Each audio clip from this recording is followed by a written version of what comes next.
Hoş geldinіздер, құрметті балалар. Қазір біз қазақтың ұлттық ойыны бұқа тартысы ойыны ойнаймыз.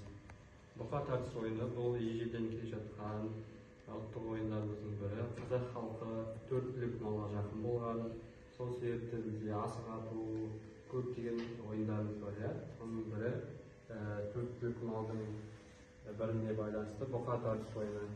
Бұқа тартысы ойыны сол заманда бабаларымыз той домалақтарда нағыз ер жігіттердің ойынын ойнатқан екен. Бұқа тартыс бізде шыдамдылыққа, күштілікке, ептілікке, төзімділікке тәрбиелейді екен.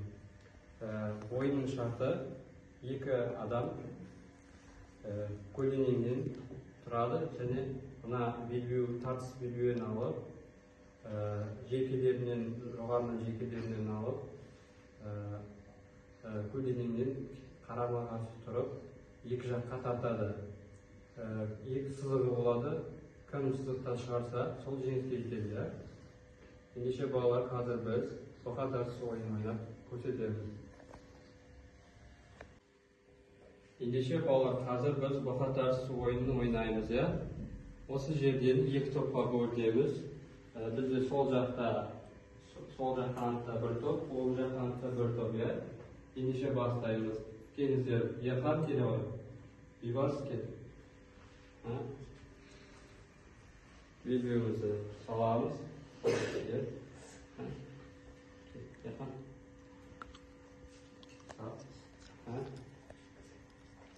Мен баста дегенде бастаймыз. Дайындаламыз. Бастаймыз.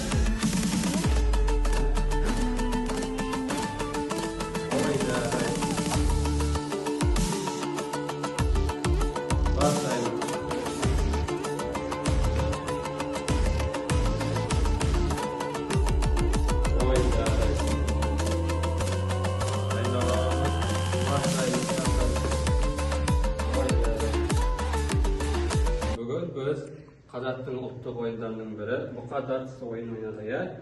Бұқа тартысы ойыны балалар сіздерге ұнады ма? Жалпы ойынның шарты түсінікті болды ма сіздерге? Жарайды балалар. Бұқа тартысы ойынның бізде мақсаты біздерді күштілікке, шыдамдылыққа, ептілікке тәрбиелейді.